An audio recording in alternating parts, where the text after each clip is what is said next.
Hello everyone, आज की class में हम इम्पोर्टेंट कुछ क्वेश्चंस को सॉल्व करने वाले हैं जो सब्जेक्ट पर एग्रीमेंट से हैं। आने वाले एग्जाम्स में आपको इसी में से क्वेश्चंस देखने को मिलने वाले हैं। चाहे कोई भी एग्जाम हो आपका, क्वेश्चंस आपको यही देखने को मिलेंगे। जैसा कि एलटी ग्रेड में भी मैंने जो पढ़ाया था वही आया था।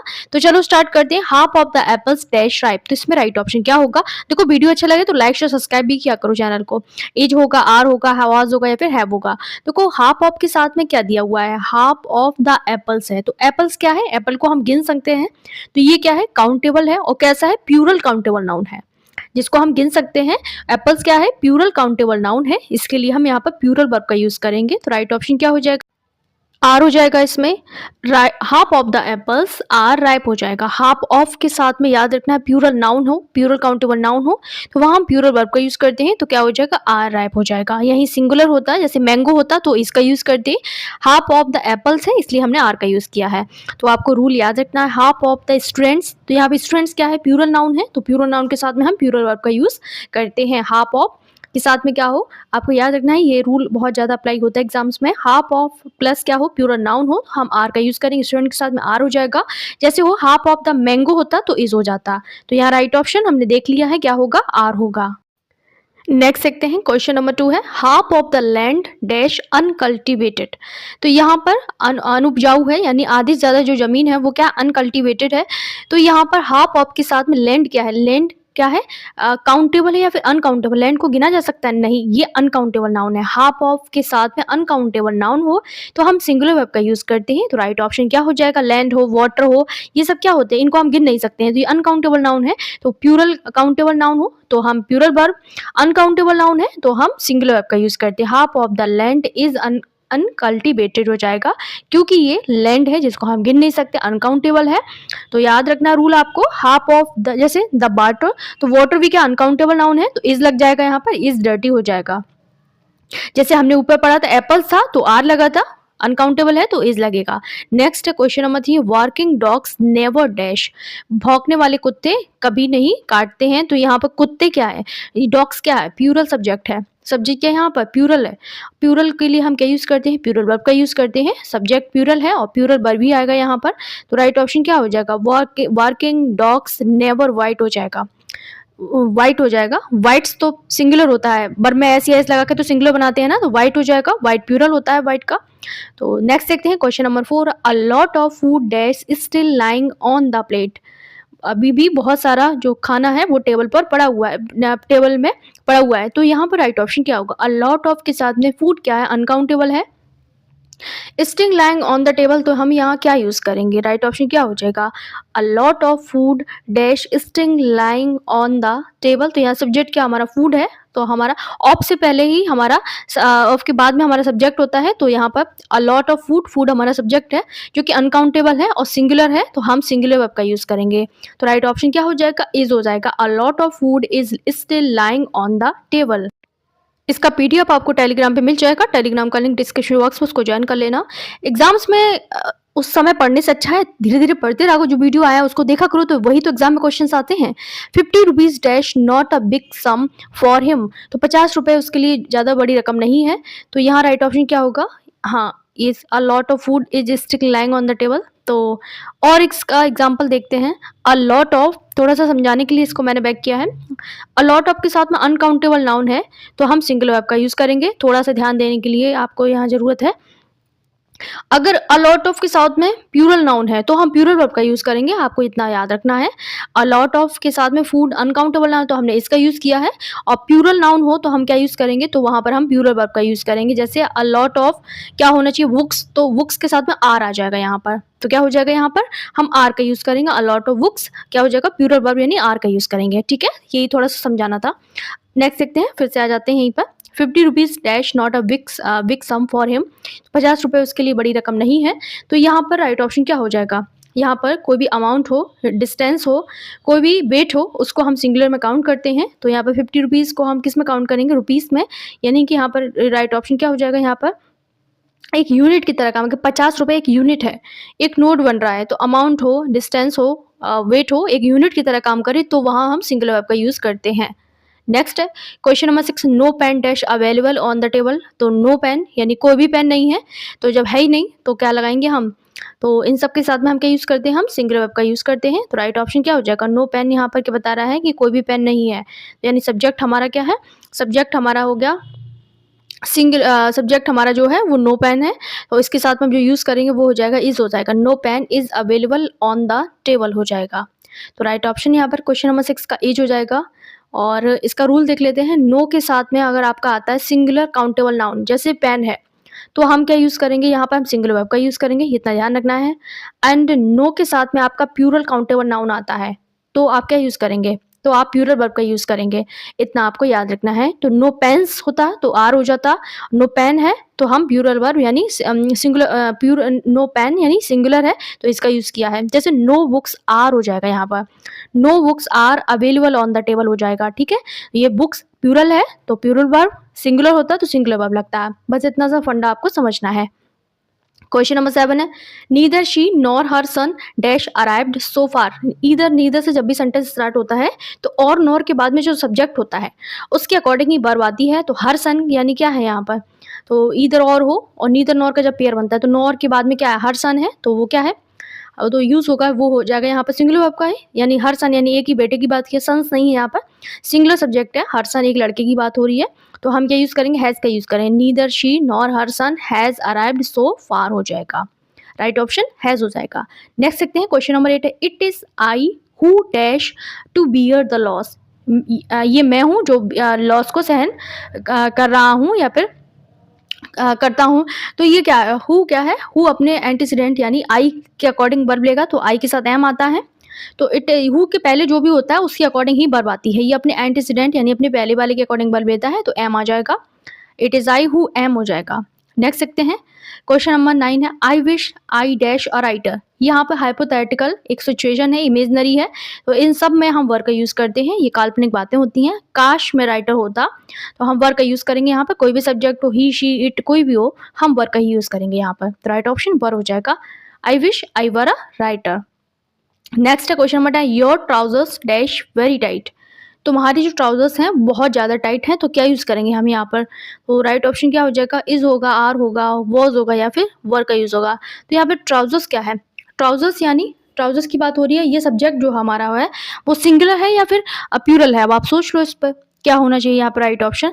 तो जो हमारा जो सब्जेक्ट है वो प्लूरल है, तो आर हो जाएगा, your trousers are very tight हो जाएगा। तो राइट ऑप्शन यहाँ पर आर हो जाएगा, क्योंकि हमारा जो सब्जेक्ट है ट्राउजर्स वो प्लूरल है। वैसे भी ट्राउजर्स के जो दो पार्ट होते हैं ना, दो पैर डाले जाते हैं, जैसे जीन्स हो गया, शॉर्ट्स हो गया, और क्या हो गया, सीजर्स हो गया, इन सबको हम प्लूरल में काउंट करते हैं, तो आपको ये वर्ड याद रखने हैं। और स्पेक्टिकल जैसे चश्मा होता है ना, चश्मे के भी दो पार्ट होते हैं ना, तो इनको हम प्लूरल में काउंट करते हैं, प्लूरल वर्ब आती है इनके साथ में। तो राइट ऑप्शन आर हो जाएगा। नेक्स्ट क्वेश्चन नंबर 11 है, she dash a letter to me last month. उसने मुझे एक लेटर लिखा था लास्ट मंथ। तो लास्ट मंथ क्या है, अगो, लास्ट मंथ, यस्टरडे, ये सब आते हैं, तो इन सब के साथ हम सिंपल पास्ट का यूज़ करते हैं, यानी सेकंड फॉर्म आएगा, तो शी रोट हो जाएगा। ऐसे ही अभी अल्टीग्रेट में एक क्वेश्चन पूछा गया था जिसमें कुछ लास्ट मंथ था, उसमें आई थिंक हाँ लास्ट मंथ ही था, तो यस्टरडे हो, लास्ट मंथ हो, तो ये आपको ये कीवर्ड आपको पहचानने होते हैं। अगर ये सब आ रहे हैं तो आपको याद रखना है, आपको सेकंड फॉर्म लगानी है, बस और कुछ नहीं सोचना है। लास्ट वीक हो, लास्ट ईयर हो, इन सब हो, ये सब आपको सिंपल पास्ट यूज़ करना होता है इनके साथ में। She wrote a letter to me last month हो जाएगा। नेक्स्ट देखते हैं क्वेश्चन नंबर 12 है, I wish I dash a queen. तो यहाँ राइट ऑप्शन क्या होगा, I wish I dash a queen. तो यहाँ पर भी हाइपोथेटिकल सिचुएशन है, तो हम इमेजनरी बात करने के लिए हम क्या यूज़ करेंगे, यहाँ पर वर्ब का यूज़ करेंगे। तो राइट ऑप्शन का आई wish I were a queen हो जाएगा, काश मैं रानी होती, तो वर्ब लगेगा। नेक्स्ट है question number 13, a flock of sheep dash grazing in the ground. तो यहाँ राइट ऑप्शन क्या होगा, एक भेड़ों का जो झुंड है वो उसमें ग्राउंड में क्या है, चल रहा है। तो अ फ्लॉक ऑफ शीप यानी एक झुंड की बात हो रही है, ये क्या कलेक्टिव नाउन है, अ फ्लॉक ऑफ शीप एक कलेक्टिव नाउन है, और कलेक्टिव नाउन के साथ में हम क्या यूज करते हैं, ये इंटीग्रेटेड होती है ना, एक यूनिट का सेंस देती है, इसलिए हम सिंगुलर वर्ब का यूज करेंगे, ठीक है। राइट ऑप्शन यहाँ पर इज हो जाएगा, a flock of sheep is grazing in the ground हो जाएगा। राइट ऑप्शन हमारा क्या हो जाएगा, एज हो जाएगा। ये collective nouns, a flock of sheep, a swarm of bees, इस तरीके से अ फ्लॉक हो, टीम हो, कमेटी हो, ये सब अगर आपको एक यूनिट का सेंस दे, इंटीग्रेटेड बात बताएं, तो आपको क्या यूज़ करना है, सिंगुलर वर्ब का यूज़ करना है। क्राउड हो और क्या हो, फैमिली हो, एंड मॉब भी हो सकता है यहाँ पर। तो ये सब हमें क्या यूज़ करना है, इनके साथ में हम सिंगुलर वर्ब का यूज़ करते हैं। नेक्स्ट देखते हैं क्वेश्चन नंबर 14 है time and tide wait for dash for none. तो यहाँ पर क्या होगा, वेट, वेट्स, वेटेड या फिर वेटिंग का यूज़ होगा। टाइम एंड टाइड ये दो नाउन है, टाइम एंड टाइड। तो यहाँ क्या यूज़ करेंगे हम, वेट फॉर नन का यूज़ करेंगे। यहाँ पे प्लूरल वर्ब आ जाएगा, वेट फॉर नन हो जाएगा। Time and tide wait for none हो जाएगा। दो नाउन एंड से जुड़ी है ना, इसलिए हम यहाँ पे प्लूरल वर्ब यानी वेट का यूज़ करेंगे। राइट ऑप्शन वेट हो जाएगा यहाँ पर। नेक्स्ट देखते हैं, तो ये समझ लेना है आपको, ये प्रोवर्ब है और इसी तरीके से एग्जाम में डायरेक्ट दे दिया जाता है। Two singular noun join by and, तो इसमें हम क्या यूज़ करते हैं, हम प्लूरल वर्ब का यूज़ करते हैं। तो राइट ऑप्शन यहाँ पर क्या यूज़ हो जाएगा, यहाँ पर हम वेट का यूज़ करेंगे। वेट प्लूरल है, वेट्स यहाँ पर सिंगुलर है, तो वेट हो जाएगा। तो नाउन है ना, टाइम अलग है, टाइड अलग है, इसीलिए हमने यूज़ किया है। नेक्स्ट है क्वेश्चन नंबर 15 है मोर than 5 persons dash sign the complaint. तो 5 से ज़्यादा लोगों ने कंप्लेंट को साइन किया है। मोर देन 5 पर्सन्स, तो यहाँ पर पता ही चल रहा है 5 से ज़्यादा है, तो हम क्या यूज़ करेंगे, हैव हो जाएगा यहाँ पर। हैव हो जाएगा ना, 5 से ज़्यादा की बात हो रही है ना। मोर देन 5 पर्सन्स प्लूरल है पर्सन, तो सब्जेक्ट हमारा प्लूरल है, तो हम जो वर्ब यूज़ करेंगे वो भी हमारी प्लूरल हो जाएगी। तो राइट ऑप्शन यहाँ पर हैव हो जाएगा। More than 5 person have sign the complaint हो जाएगा, COMPLAINT। तो राइट ऑप्शन यहाँ पर मोर देन के साथ में क्या हो, प्लूरल नाउन हो तो प्लूरल वर्ब का यूज़ होता है, ये आपको याद रखना है। नेक्स्ट देखते हैं, तो नेक्स्ट देखते हैं क्वेश्चन नंबर 16 है 1/3 of the work dash left incomplete. यहाँ पर लिफ्ट नहीं होगा, ये लेफ्ट होगा। तो यहाँ राइट ऑप्शन क्या होगा, हैव, आर, वॉज, वर में। तो ये आपका होमवर्क है। 1/3 के साथ में plural noun, countable noun, uncountable noun का रूल मैंने बताया था, क्या होगा यहाँ पर, क्या ऑप्शन यहाँ पर सही होगा। तो ये आपका राइट ऑप्शन आप मुझे कॉमेंट बॉक्स में बताएंगे। नेक्स्ट है क्वेश्चन नंबर 17 है neither he nor her sister dash invited. ना तो वो ना तो उसकी बहन इन्वाइटेड थी। तो यहाँ पर नॉर के बाद में हिज सिस्टर है, तो उसके अकॉर्डिंग वर्ब आएगी यहाँ पर। इधर और नॉर के बाद में जो आता है, तो हिज सिस्टर यहाँ पर सिंगुलर सब्जेक्ट है, तो सिंगुलर वर्ब आ जाएगी यहाँ पर। यहाँ पर ही neither he nor his sister, यहाँ पर वॉज इन्वाइटेड हो जाएगा। यहाँ पर राइट ऑप्शन हो जाएगा, यहाँ पर वॉज इन्वाइटेड हो जाएगा। Neither he nor his sister dash, यहाँ पर राइट ऑप्शन वॉज हो जाएगा। इधर और नीदर नॉर के बाद में जो भी सब्जेक्ट होता है उसके अकॉर्डिंग ही वर्ब आती है। नेक्स्ट है क्वेश्चन नंबर 18 है Sachin is one of the players who been selected for the match. तो यहाँ पे याद रखना, ये पहले रूल समझ लो, वन ऑफ द के बाद में जो नाउन आती है वो प्लूरल आती है। जैसे कि यहाँ पे प्लेयर्स लिखा है, तो एग्जाम में इस तरीके की मिस्टेक और भी दी जाती हैं। तो Sachin is one of the players, तो हु तो पहले क्या लगाया, यहाँ पे प्लेयर्स लगाया है, तो प्लेयर्स क्या है, प्लूरल है, तो हैव हो जाएगा। राइट ऑप्शन हैव हो जाएगा यहाँ पर। who have been selected for the match हो जाएगा यहाँ पर। प्लूरल नाउन के लिए हम प्लूरल वर्ब का यूज़ करते हैं। तो who से पहले क्या है, द प्लेयर्स है। इससे पहले हमने देखा था आई था, तो उसके लिए हमने एम लगाया था। वन ऑफ द के बाद में प्लूरल नाउन हो तो हम प्लूरल वर्ब का यूज़ करते हैं, ये आपको याद रखना है। क्या हो, वन ऑफ द हो प्लस प्लूरल नाउन हो प्लस हु या दैट वॉट एवर हो, यहाँ पर ये जो वर्ड वगैरह हो, तो यहाँ पर क्या यूज़ करेंगे हम, यूज़ करेंगे हम प्लूरल नाउन का, प्लूरल वर्ब का यूज़ करेंगे, जैसे यहाँ पे हमने हैव का यूज़ किया है। नेक्स्ट देखते हैं question number 19 one of the students of our class selected. One of the students of our class selected, तो इसमें राइट ऑप्शन क्या होगा, वॉस होगा, वर होगा, इज होगा या फिर आर का यूज़ होगा। तो यहाँ जो राइट ऑप्शन हो जाएगा वो क्या होगा, यहाँ पर one of the students of our class, हमारे क्लास में से वन ऑफ मतलब एक जो स्टूडेंट है वो सिलेक्ट हुआ है। तो one of the students of our class dash selected, तो इसमें राइट ऑप्शन यहाँ पर जो यूज़ होगा वो हो जाएगा, यहाँ पर जो यूज़ करेंगे राइट ऑप्शन वो हो जाएगा यहाँ पर वॉज हो जाएगा। यहाँ पर one of the students of our class was selected हो जाएगा। यहाँ पर पास्ट की बात हो रही है ना, हम सिलेक्टेड है इसलिए हमने यहाँ पर वॉज का यूज़ किया है। राइट ऑप्शन यहाँ पर वॉज हो जाएगा। वन ऑफ के साथ में प्लूरल नाउन हो तो हम सिंगुलर वर्ब का यूज़ करते हैं।